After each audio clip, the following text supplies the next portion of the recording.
Hello, my name's Donald Forrester. I'm a professor of social work at Cardiff University.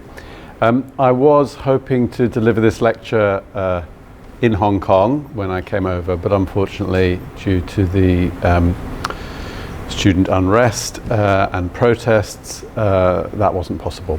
So I've been asked to video recording, and I hope you find this useful along with the accompanying PowerPoints. The title of the talk is Will Practice Ever Be Evidence-Based? The Apparent Failure of Evidence-Informed Practice and What We Might Do About It. And it's a reflection by me really on what evidence-based practice is. It's something I've been very involved with, and how we might perhaps adapt or add things to it to make it more effective. So a little bit about me first and why I was asked to give this talk. So I'm director of Cascade, which is the Children's Social Care Research Centre at Cardiff University. It's one of the biggest, if not the biggest, centre looking at children's social care in the UK and possibly Europe. And we have a strong foundation in looking at what works in different ways. So a commitment to what has traditionally been called evidence-based practice, but also a broader portfolio of projects that try to understand and help children who are known to what we call social care services, which I'll say a little bit more about in a minute. I've also been involved as part of that, and I think this might have been part of the reason I was asked, in setting up the What Works Centre in England, which is a new initiative to really and a major investment in developing research that is more evidence-based and more commitment to things like randomized controlled trials and systematic reviews, which I'll be talking through in a minute. So I've led lots of projects and published lots of stuff, as you do as an academic, and that's why I've been asked to talk. But I suppose and that can give the impression, and I often look at other academics and I'm impressed by the way they seem to absolutely know what they're talking about. But actually I feel I'm often riven with doubts, I often change my mind, and I frequently think that what I did in the past was perhaps not the best way of doing things. And I guess I'm at such a crisis or period of reflection at the moment in that I've spent the last 20 years or so doing research of different sorts. So my background is my first degree was in psychology. I went into social work to work with children and families, which I'll say a bit more about in a minute. And then I did some research around working with parents who misuse drugs and alcohol. And I found that research quite unsatisfying because essentially I was describing a problem in some depth. I was saying there's a lot of it's difficult to work with these families, social workers don't have good training for it, and the outcomes are not very good. And I said to myself I didn't really want to be involved in research anymore that just described problems. I wanted to be doing research that actively made a difference. And that's why a lot of my research has been associated with sort of evidence-based practice type approaches, because I see that as a way of making a difference. And I know that's what your centre is all about. However, I suppose in recent years I've begun to have doubts about the effectiveness of some of those approaches, or at least I think I've now adapted my thinking to think we need a broader range of approaches than the traditional evidence-based approach. So for instance, some of the ones on your excellent website, some of the videos and things that I'll talk about in the workshop for those who go into the workshop, has a particular kind of classic view of what evidence-based practice is, and I think we need a broader view, because I think there are some significant problems in relation to evidence-based practice and really what it's producing, whether it's delivering on the promise of creating better services. So this whole lecture will be a kind of critical reflection on the limitations of evidence-based practice. So I'll start off by saying a bit about what evidence-based practice is, then critically thinking about the limitations, and then outlining some new directions that I'm exploring and that I think will have the potential to lead us to have a broader and more constructive kind of vision of what evidence-based practice is. In that discussion there will be some key recurring issues. The three C's come up a lot. One is causality. How can you show that A causes B? where A is a service or an intervention or something you're evaluating, and B is an outcome of some sort. How can you be confident that the thing you're evaluating causes the outcome? Part of that part of the difficulty in doing that is because of the issue of complexity. So here we're talking not just about how complicated the world is, with lots of moving parts that interact in difficult and multifarious ways, but also complexity is beyond complication. Complication means there's a lot of parts. Complexity means the interactions between the parts involve feedback loops that make predicting the future very difficult. So one manifestation of this approach is kind of chaos theory, but it's a more general idea that complex systems with multiple feedback loops make prediction very hard. And that, I think, poses real challenges for evidence-based practice as we've traditionally conceived it. And the third thing is context, which is kind of related to that, which is just because something works in one place doesn't mean it works in another. I'll be talking about that quite a lot.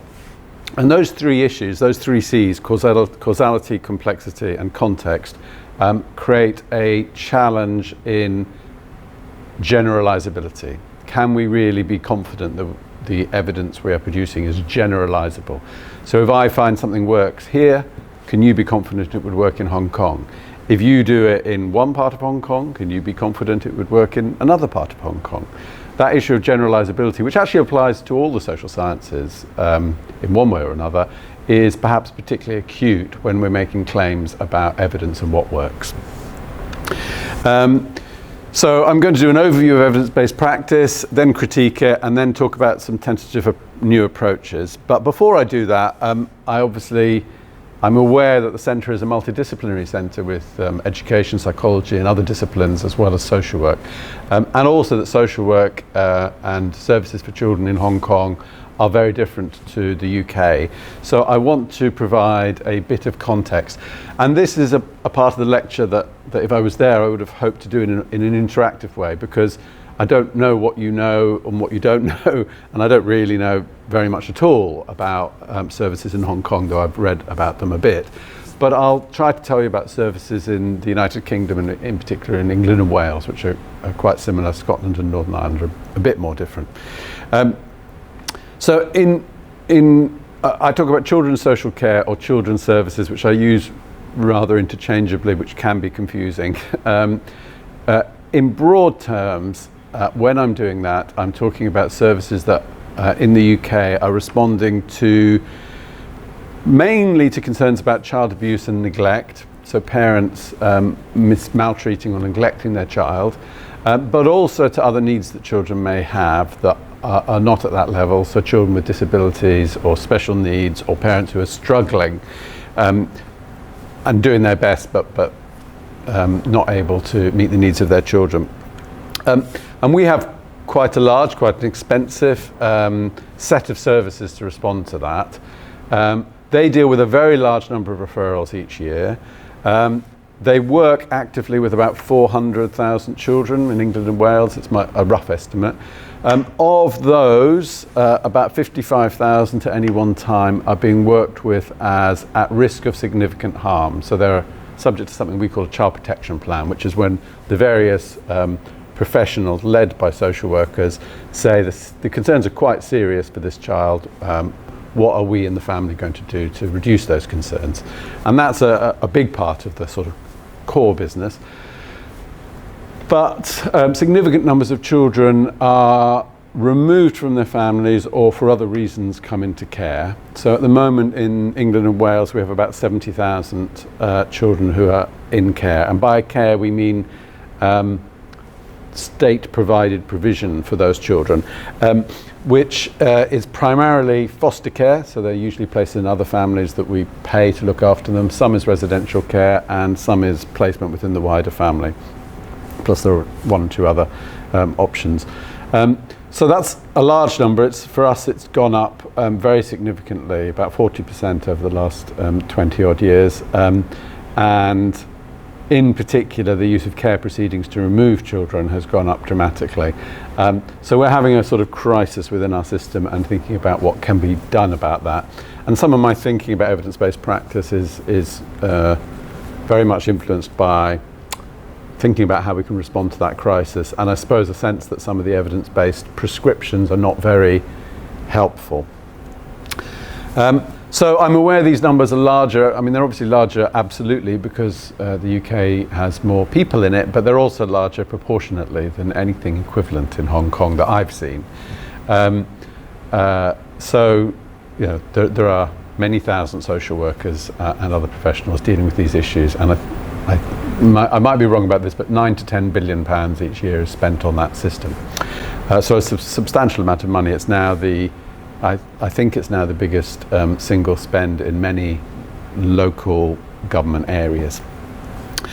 So that's a bit of context. Unfortunately, without a discussion, I don't know how much sense that makes to you, but I hope it helps provide the context and the disciplinary focus that I bring. So my first degree was psychology, but I'm a social worker, and we're trying to think about how to respond to these children where abuse and neglect is an issue, and they may come into care or have come into care, and what we might do in response to that.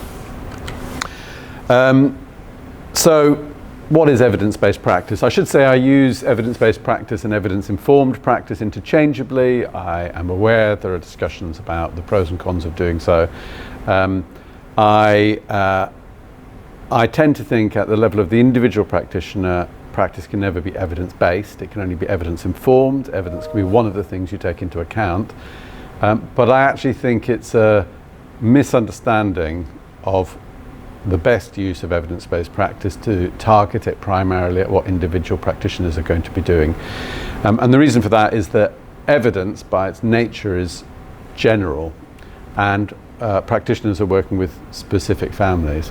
And therefore general evidence is most useful at the service level. So if you're setting up a service or commissioning a service, what would be the best way of delivering a service generally for a particular group? I think evidence can be quite strong for that.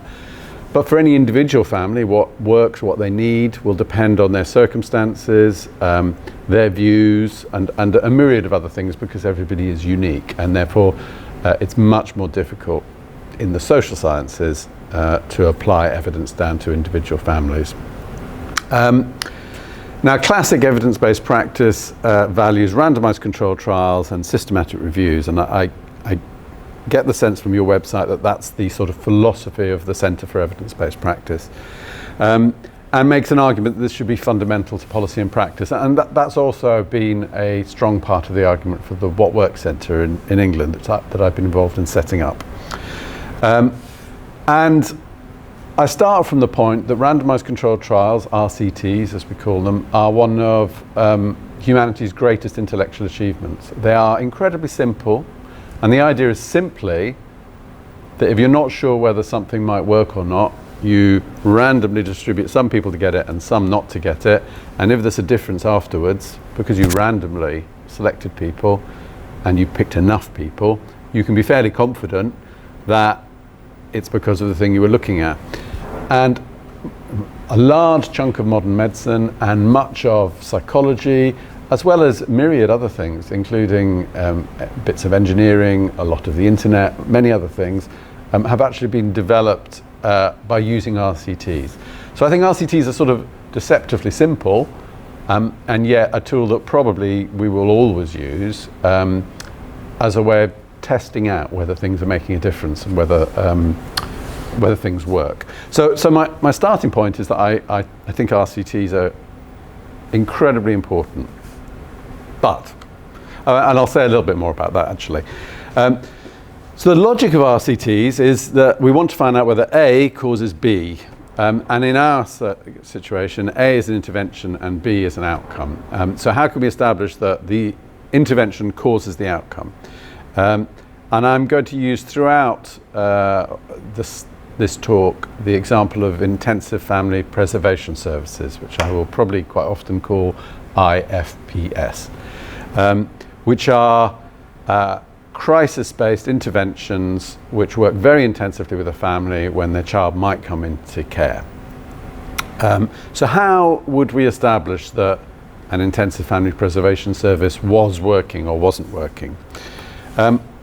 What we would classically do in an RCT is we would take a largish bunch of families, large enough to be confident based on statistical testing that we would find that we could be confident in the findings, and we randomly assign some of them to get to go to intensive family preservation and some to get the normal service, and then a year later, 2 years later, whatever we're able to afford really in terms of research, we analyse how many of those children were in care or not care, and other outcomes perhaps, and if there's a difference between the two groups, because we randomised them, we can be fairly confident that the difference is because of the intervention. And the crucial thing, which many people who are not familiar with RCTs don't get, is randomization allows you to be confident that the variables you know about are distributed between the two groups, but it also allows you to be pretty confident that the variables you don't know about are distributed evenly between the two groups. So it allows for factors that might influence the outcomes. So it's a very powerful way of identifying causality in a complex world. That's the point of RCTs.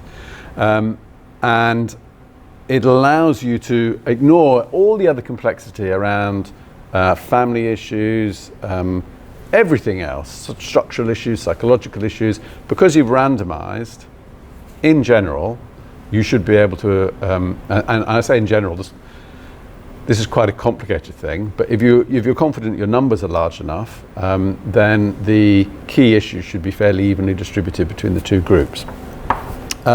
So that's really powerful because lots of factors, including things like internal motivation and will to change, that you can't usually easily measure before an intervention, will be randomly assigned between them. So you can allow for those things and have some confidence that the intervention has created the outcome.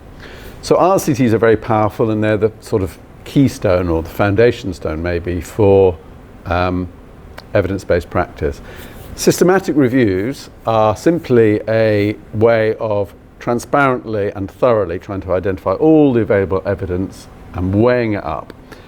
And usually, now in fact, you can have a systematic review of qualitative research, but within evidence-based practice, the approach is usually to, in evaluating the evidence, to make RCTs the toughest and strongest type of evidence, and other types of evidence less strong. So RCTs are kind of the key methodology, and systematic reviews are a way of identifying all the randomized controlled trials that are out there, pooling them together, sometimes using something called meta-analysis, which is a statistical way of pooling them. Sometimes that's not possible, to kind of conclude, well, on the evidence we've got, the RCTs are saying this does or doesn't work. So, I mean, it's a powerful logic, and actually, once explained, policymakers as well as researchers and others can find it very convincing. But it's worth sort of considering actual applications of it now. So if we considered the example of intensive family preservation services, developed in the United States in the 70s, and then initial studies in the 70s and then into the 80s, found 80, 90, even 100% of children who received the service did not go into care. And because the service is aimed at preventing children going into care, it was widely trumpeted that these services were effective. What happened is they then did a very large randomized controlled trial, one of the largest that's ever been done, and they compared kids and families who got the intensive service with those who just got usual services. And what they found is no impact. No impact on care, no impact on welfare, no impact really on anything. And at that point, you are seeing the value of an RCT. It's a tougher test than a simple before and after study. But the picture becomes more complicated because the proponents of intensive family preservation services didn't give up at that point. They argued that often the delivery of the intensive family preservation service in the RCT was not very good, that it varied a lot from site to site, with some producing good results and others not. And many, many, many other studies have been done. It's one of the most researched areas in social work. We've just recently completed a systematic review of that area, and what it finds is a very varied picture. Many studies that find no difference. One or two, I think, maybe that find things get worse. But the bulk of studies that have been done using rigorous methodologies have shown IFST works. But the question then is, what are the implications of that? So what have we discovered? We've discovered that IFPS can and often does reduce the need for care, but we've also discovered that sometimes, quite often, it doesn't. And that's a recurring theme in the literature, that what we're talking about is nothing as simple as a pill, and in fact pills aren't really that simple. The nature of the intervention and the context within which it's delivered are very complicated, and often that means they deliver quite varied results. So in a nutshell, I think what that means is that RCTs have strong internal validity. They're very good ways of knowing that in that study, in that place, at that time, the intervention did or didn't cause the thing it was meant to cause. They struggle, as many people have said, much more with external validity. So how can you generalize that? So how in Hong Kong could you be confident that intensive family preservation studies, mostly done in the States, a couple done in the UK and Canada, how could you be confident that that would work in Hong Kong? You have a completely different set of services, a completely different cultural context, and issues like poverty and housing, etc., are all very different to the places where these studies were done. So there's a problem with generalizing this evidence. And that's partly because the intervention is very complicated and complex, and it's fairly clear that it's fairly clear, even from what you can read in the studies, that there's quite a lot of variation in how this is delivered. So it's meant to be a very intensive intervention delivered in a crisis way within 24 hours, and yet some of the services that say they deliver it have waiting lists of up to 3 and 6 months, which immediately means they're not actually delivering the service the way they're meant to be. And if you kind of look into it, the more you look into it, the more you discover quite a lot of variation in the way the intervention is delivered. And that is kind of the norm. That's not unusual in studies because the interventions are so complex, and it's therefore very difficult to have them delivered to a high standard. Now, of course, that then raises the issue. So those who deliver evidence-based research are very well aware of that issue, and they are therefore very interested in something they call implementation fidelity, which is essentially trying to get people to implement the service in the way it's meant to be delivered. But to summarize a very big literature, that's really difficult. But it's not just the nature of the service and the quality of the service that needs to be considered, it's also the context within which it happens. So less with this, but with several other interventions that have recently been evaluated, things that seem to work very well in the United States of America don't seem to work as well in the UK. And when we've looked at that, it's difficult to be sure the reason, but one of them seems to be that the control group, the people who don't get the service, are often doing quite a lot better than those in the United States. And my hypothesis, and that of many others, is that sometimes that's because we have a somewhat better social provision. So we have a free health service and free health visiting, and I think a higher level of benefits, and that means that special services have got a tougher competitor to go against. But it's difficult to be sure, and all it establishes is that it's not just the intervention, it's also what the control group get and the wider context within which services are delivered that's important. So for instance, one of the things in relation to intensive family preservation services is In many places, the families that are referred were not really at high risk of having the children entering care. And as soon as that happens, however good the service is, if it's not targeting the right children, it's unlikely to produce the effect it's meant to produce. So there's something about targeting which is created by a lot of contextual factors. So, and then sort of more broadly, even if we feel that in research studies we can address the issue of implementation fidelity by very rigorously and robustly ensuring the quality of the delivery of the service, how confident can we be that that will happen when the service is rolled out and when the researchers are not there? And if the answer is we can't be, it begs the question, well, is it worth finding out something works if it will only work when we are researching it? And again, this is a familiar problem for those who champion evidence-based practice, and there is a very large and increasingly voluminous literature around implementation science, which is how to get services to deliver the things that they're meant to be delivering.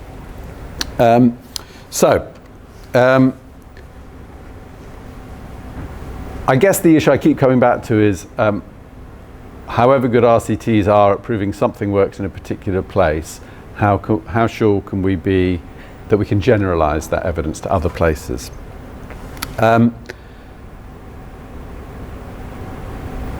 I just want to say a few more words about implementation science. So I think the evidence-based practice movement recognizes that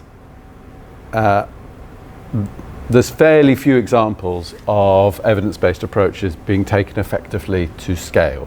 So there's lots of research about what works. There's certainly some things that work. There's far fewer that it's been possible to roll out and show that when you roll it out, it's done to a high standard.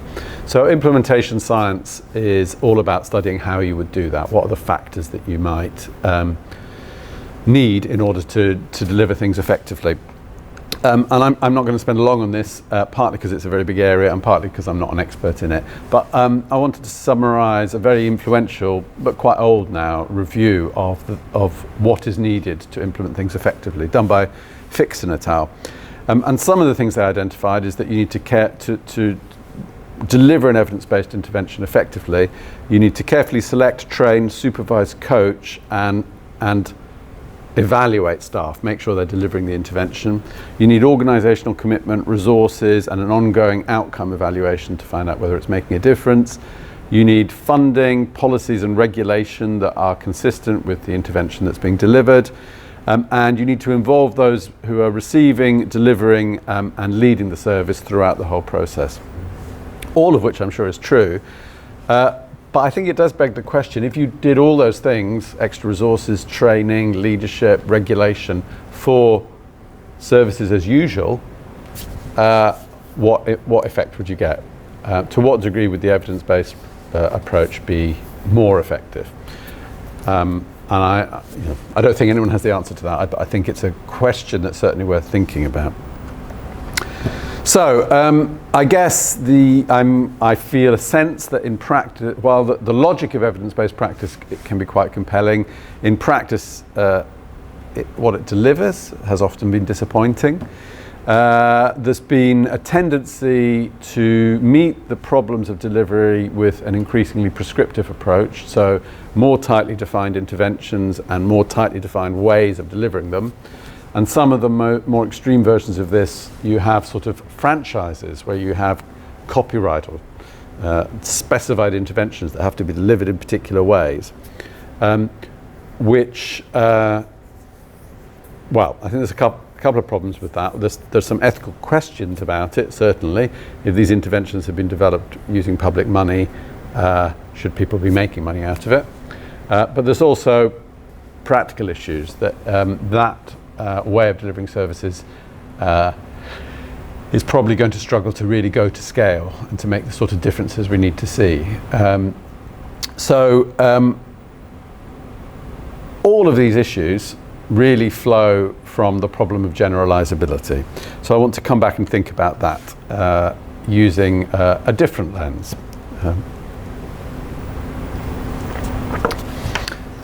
So I'm going to talk now about realist evaluation and the promise of mid-level theory.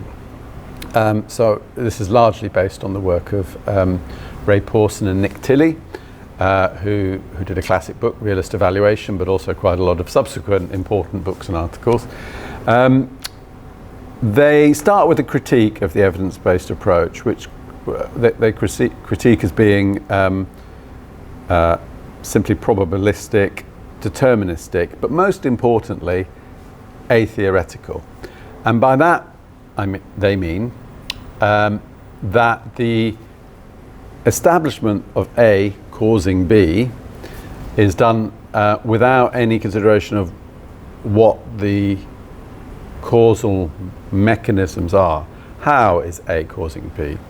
Now, usually embedded with an intervention, there is actually some sort of theory, but they say that often this is not articulated clearly enough or investigated within the research. The actual evaluative paradigm, in its pure sense, is you do RCTs, you pile up the RCTs, and if you have enough RCTs, you can be fairly confident something works. Realist evaluation starts from a different point. There's a great quote from Pawson that I think captures this, where he says, it's the power of conceptual abstraction that provides investigative memory. It allows research to move from one context to another, one substantive area to another, and still allows for learning and transferability as the same explanatory ideas are tested and retested, shaped and reshaped. So the idea here is, if we understand why A causes B, if we understand the causes bit, then we are much more likely to be able to confidently answer questions about generalizability. So that rather than pursuing the evidence-based approach of more and more tightly defining the intervention and its implementation, we will be able to say, well, we know what the causal mechanisms are, we know how it works, therefore we can think about transferability using our theoretical understanding of the intervention. So for instance, intensive family preservation services, the more qualitative research would show that it's really important it's done with the really children who are very at high risk. It needs to be done very intensively, very quickly, and with a high level of skill. You could take those understandings within a broadly crisis intervention theory and think about how they might apply in Hong Kong and how they might not apply, and what services would or would not find that applicable. And a lot of that would be, for instance, how services respond to risk. And very often, when intensive family preservation services don't work, it's because the professionals are not really happy with leaving children who they consider to be at risk to be worked with by the service. So, would that be the case or not in Hong Kong, along with myriad other factors you could look at. So the mantra that is most usually associated with the realist approach is that they're interested in what works for whom, in what circumstances, and why. So, just to provide a little bit more background on that. So they're interested in causal mechanisms, which are explanatory not variables, explanations really, and in particular because, and this is I guess a key difference between a classic evidence-based approach and a realist approach, in that they believe in generative causality, which means, and this is, essentially human beings do things, and we do things for reasons. Now those reasons may be known to us. We may make rational decisions, we may make emotional decisions, we may make unconscious decisions. But nonetheless, if we're talking about changing human behavior, we're changing something inside people about how they think, feel, or act. And the mechanisms that realist approaches are interested in are those mechanisms, what happens in the people. And of course that is immediately rather different to an RCT, where, because people are randomized, we don't care about the mechanisms. We've deliberately ruled those things out of court through the RCT approach. Within realist approaches, they put together three key contexts. They're interested in developing concepts of mechanisms, looking at the way those different mechanisms relate to patterns of outcomes. So not just two groups, but what happens within the groups and how could the mechanisms be related to that. And they're interested in how contextual factors shape the relationship between mechanisms and patterns of outcomes. So a realist review or a realist piece of research would be trying to articulate and evaluate the relationship between mechanisms and outcomes and the contextual factors that shape them.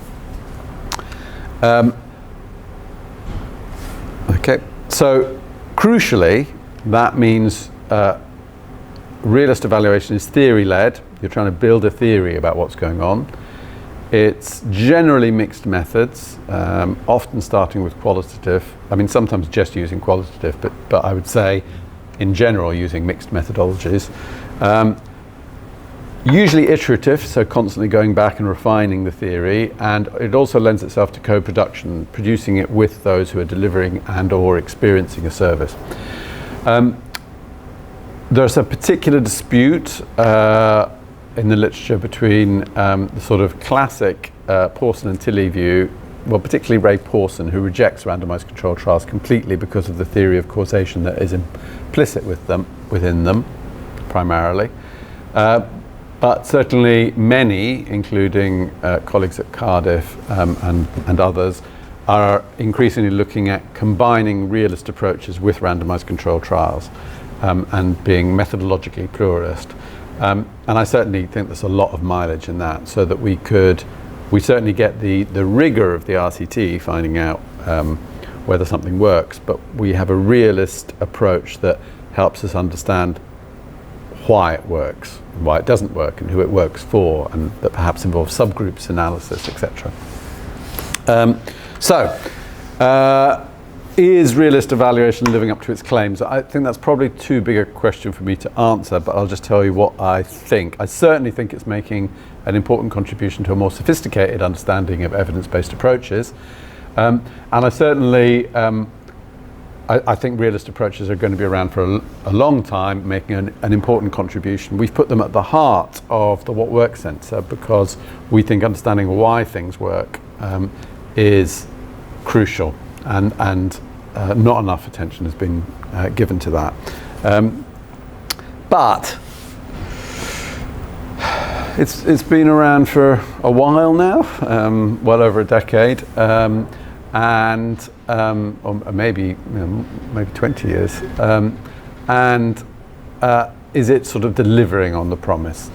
Fletcher and colleagues in 2016 did a review of the realist contribution to complex intervention science, and they found a particularly strong contribution in reviews. So it's different from systematic reviews. It's a more nuanced, perhaps, way of developing theory about what works and what doesn't work. They found many case studies and certainly process evaluations. It lends itself very well to a process evaluation approach.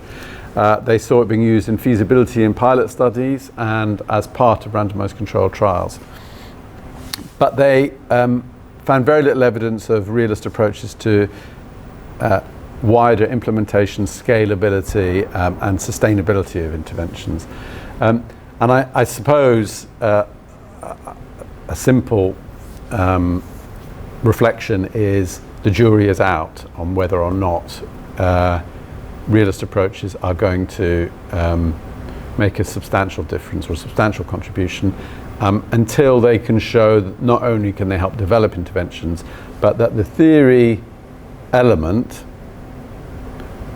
makes good on its key claim, which is that it allows greater confidence in the generalizability of the findings. And that will only have succeeded when more programs are shown to have gone to scale as a result of realist approaches. But it takes a long time to develop interventions and certainly to get them out to scale. So this may just be a sense of an immature field. But I guess I just want to explore now. So that's a consideration of evidence-based practice. a critique from a realist approach, which we've been using. And now I just want to offer some reflections from a personal point of view on whether evaluation and evidence-based practice is really living up to its claims. And I'm going to give some sort of case studies here. So the first is the UK alcohol treatment trial, which is a very big comparison of motivational enhancement therapy, social behavior network therapy, and really counselling to help you go to Alcoholics Anonymous. It found they were all equally effective, but I'm kind of less interested in that, though in fact that they're all equally effective finding, which is a very common one when we compare interventions, even though they vary enormously, called the dodo bird effect, is in itself a reason for having some questions about evidence-based approaches. But it's not the subject of this lecture. But the reason I've put the picture I have on the slides, which is on the one hand a picture from Star Wars, and on the other hand a picture of the set once the actors and the film crew had disappeared, is because talking to people who delivered the UCAT trial, while they were delivering the research, the interventions, there was a high level of focus on very high quality delivery of these interventions using feedback and videos, coaching and all sorts of things. Once the study was finished, my colleagues tell me that within weeks probably, but certainly within months, nobody was really using those interventions anymore. And I think that says something quite important about the nature of the interventions we're trying to put into place. If they're so big and complicated that they only work when the cameras are rolling, when we're really looking at them, are they actually going to be able to be delivered to scale to make the sort of differences we would like? A second is the ASSIST smoking reduction program, which was developed in large part and delivered in large part through Cardiff. And is a kind of gold standard of how we can develop and deliver interventions. Because a number of us RCTs and then rolling out to a large number of schools, a smoking cessation program in which children help one another to give up on their smoking. And having done that, they've now rolled it out to dozens of 51 schools. But a question I have is it still working, and do we know whether it's working? And the reason I ask that question is not because of any weakness in the program itself, but because since the key studies were done, there's been a huge rise, certainly in the UK, of vaping using electronic cigarettes. So there's been very substantial reductions in teenagers taking up smoking. In that context, how confident can we be that the ASSIST program is still working? And for me, this illustrates that generalizability of findings is not just about geographical generalizability, it's also about temporal generalizability. Can we be sure that because something worked in the past, that it's working now?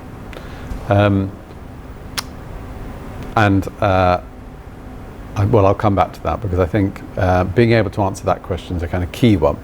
And then the third one is the intensive family preservation services. So we did a review of intensive family preservation services. We evaluated a small service that delivered the model in Wales. It was effective at reducing the number of children entering care. The Welsh government then rolled out teams across a lot of Wales. And I know anecdotally that some of those teams are delivering the service very much the way it was meant to be delivered, but that most are adapting and changing the model, many very, very significantly. Now, some of that adaptation may be making the model more effective for the local circumstances in which it is meant to be delivered. But my guess is that by and large, they're delivering it with less attention to the detail of the model. And I know there are now waiting lists and people have got high caseloads in some areas, and none of that is part of the original model. So there's an issue there that I was involved in finding out what works, seeing it worked in one particular place, and now in the rollout, do we know it's really working at all? I think there's a lot of grounds for thinking it probably isn't, but we don't know. So, is evaluation living up to its claims? Here's a couple of thought experiments I do, and because they're thought experiments, unlike real experiments, we can't know what the answers are. But let's say we had a huge amount of money, let's say £100 million in the UK, and we did a randomized control trial of evidence-based practice itself, which is more or less important, but it's a thought experiment, so you can do whatever you like. So there are 150 local authorities in England. Let's say 75 of them get all this money poured into finding out what works and trying to implement it, etc., over 10 years. And the other 75 local authorities, perhaps they just get the equivalent money. So it's 50 million to one lot, 50 million to deliver services. I don't know what difference that would make. At that level of investment, you would certainly get a positive impact and the development of an evidence base during the 10 years of this imaginary randomized controlled trial. But the key question for me is, after you stopped, well, there's two questions. One is, would all the studies produce better outcomes than just spending the money on services? And I don't know the answer to that question. Nobody does, but actually it's quite an important ethical question, because if the answer is not, if the answer would be that it would be better to spend the money directly on services, should we be spending it on research? But secondly, the thing that worries me a bit more is, after the end of that 10 years, would you see a difference? Would you see the ones where we developed an evidence base really doing better social work? And I certainly could imagine that, but I'm not completely convinced. And I guess that makes me question what I'm doing in trying to develop an evidence base for social work. And then the second thought experiment is really to stop thinking like a researcher and start thinking like the head of a service. So if you think of yourself as the head of a service for children in Hong Kong, children may be at risk of abuse and neglect, what do you want from research? And what you ideally want is simple solutions to intractable problems, because complicated solutions are really difficult to implement. You have probably already implemented simple solutions yourself. And most people are already trying their best. So what is the specific contribution that research can make? What difference does the researcher make? And I guess I've got a couple of answers to this. Well, they're not answers. I can just tell you where I think we are. So on the next slide, we see one of my favorite cartoons, which is, on the one hand, we have all the complexity of research, methodology, randomized controlled trials, systematic reviews, everything. On the other hand, we have all the complexity of practice, with policy and practice involved in developing a very complex system with lots of incredibly detailed feedback loops. And what is the relationship between these two complicated worlds? I like the cartoon that says, then a miracle occurs, because somehow we'll do all this research and it will influence this. How or why would it influence it? So I think evidence-based practice should certainly review existing evidence for what works, and it's particularly useful for finding out what doesn't work, what's been tried and seemed like a good idea but didn't turn out to be. I think using realist approaches or others to understand mechanisms and contexts that influence what works is a really important contribution that can be made. And there's certainly, absolutely, in my mind, certainly still room for the development of randomized controlled trials to test specific hypotheses, interventions, services. But I think evidence-based practice needs to be broader, and I guess this takes me to the nub of the talk. I think firstly it should start with, more often should start from where the service is. So rather than thinking we've found something that works, let's try to implement it, It should be trying to understand how a service works in practice. It should be observing the practice. It should be finding out what those who use the service and those who deliver the service think, believe, feel. And I think it should be therefore developing theories about the complex systems in which practice takes place. Those could be realist informed, but actually other methodologies are available. I'm particularly interested in systems approaches. And then, having understood the complexity of the system within which it's trying to create change, it should try to build interventions to address problems within the system, ideally collaboratively co-producing them with those who deliver the system, or the workers, the professionals, the leaders. And as far as possible, trying to keep the changes simple. So I think there's been a tendency in evidence-based practice to develop complex interventions like multi-systemic family therapy, which clearly have their place. But I wonder whether, if we look at the system, whether finding better ways to have a meeting with a family, finding better ways to talk to families, finding better ways to deal with an initial referral, rather than complex whole system working with family changes, might be more effective. And then the third thing, which I'm particularly acutely interested in at the moment, is to build ongoing feedback into the intervention. So I asked whether the ASSIST program was still working, and I don't know whether they've done this, but the only way to know that is to get constant feedback. Intensive family preservation services in Wales, we don't actually have feedback about how they're doing, so we can't compare how they were doing initially, how they're doing now, how they're doing compared to one another. That needs certainly some quantitative measures and ideally counterfactuals. So a counterfactual is, you're doing this, what would happen if you didn't do it? The best counterfactual from a research point of view is often the control group in a randomized controlled trial. But in the real world, for someone who's delivering a service, the best counterfactual may be what's happening in the neighboring location, or what was happening before they did the intervention.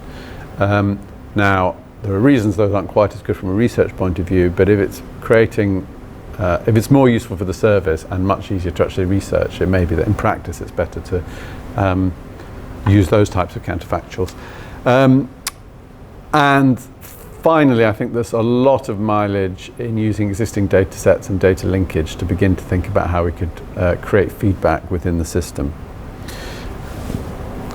So already this is some of the things I'm going to talk about: process evaluation, ongoing outcome evaluation, are features of the rollout of some evidence-based interventions.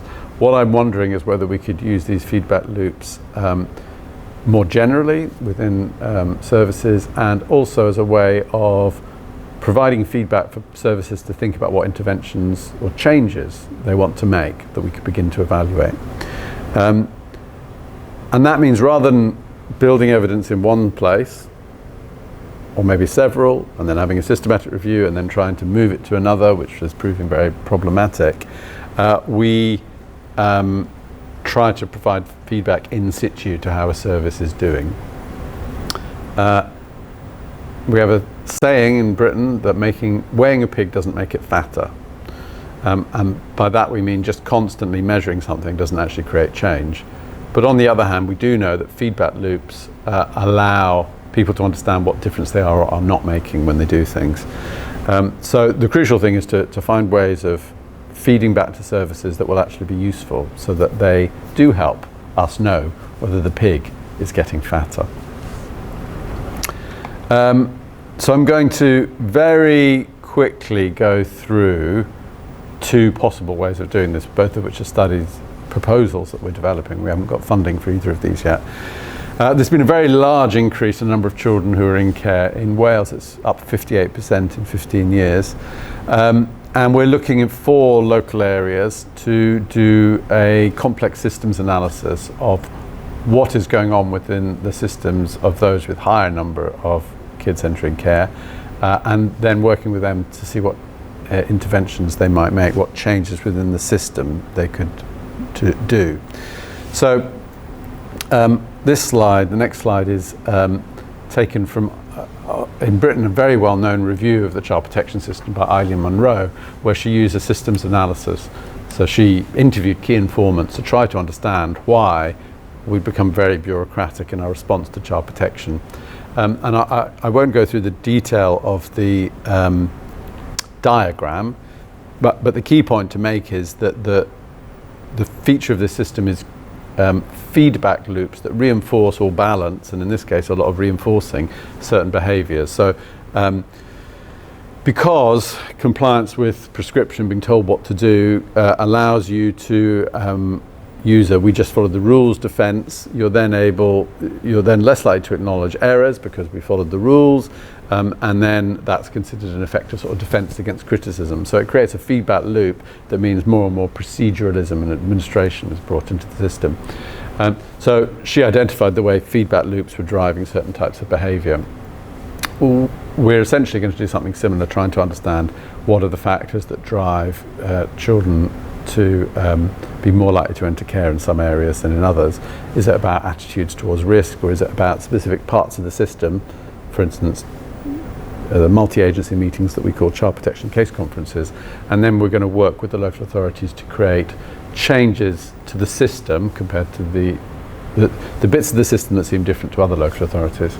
And then we can use those feedback loops and put numbers into them to create simulations initially, and then evaluations of the changes. So we can estimate using a mixture of qualitative and quantitative data that inform a computer simulation, and then we can actually test what actually happened to see whether the simulation is effective. And the key point about that is it's rather than importing a complex intervention from elsewhere, it's trying to understand a system in its own right and creating a bespoke evaluation feedback loop for that system, as well as interventions and changes within the system from and by those who run the system. And then a second area that we're particularly interested in is we now have large data sets about the children who are known to our services, who've had a social worker, and we're beginning to link that data with education data, health data, crime data, other data, anonymously, so we don't know what's the details of any child. But the proposal is to link that data not just to ask research questions, which we already are beginning to do, but to actually try to use that to feedback to local authorities how they're doing compared to other local authorities, because one of the systemic problems is senior managers simply don't know what outcomes they're producing for the children they work with. So the idea is to link data and provide in a timely way comparative data over time and between areas that will allow managers to identify whether or not they're making a difference. And again, working with them collaboratively so they can also use that feedback to evaluate their own services. So in conclusion, and thank you for bearing with me, it's a long lecture. I certainly don't know the answer to making practice better. In fact, at the moment, I am particularly unsure whether I know what the answer is. But I think we need to move away from thinking that the answer is in the university libraries, as it were. And we need to be thinking about the realities of practice and building changes there. And in particular, creating feedback loops that can help those who are delivering the services to deliver better services. So I don't think this is a revolutionary or a new insight. I think what may be more new is using systems approaches and linked data, because often this approach has been associated with more qualitative approaches. And I guess the contribution we can make is by thinking, well, how can we provide feedback loops that will actually help a service identify the changes it needs to make and be confident it's making them. So I certainly don't want to give the impression that I'm against evidence-based practice. I certainly am not. That's the tradition within which from which I come and within which I do most of my work. But I suppose what I'm saying is I think we need to have more attention to what's actually happening in practice and building from the ground up our interventions. I hope this is of some relevance to you. I'm really sorry I can't be there to discuss the issues I've raised, but I hope that at some future point I'll be able to come over, or some of you will be able to come over here, and we'll be able to discuss these issues in greater depth. If you've got this far, thank you very much for watching, and if you've got questions, you can also email me. So thank you very much, and all the very best. Goodbye.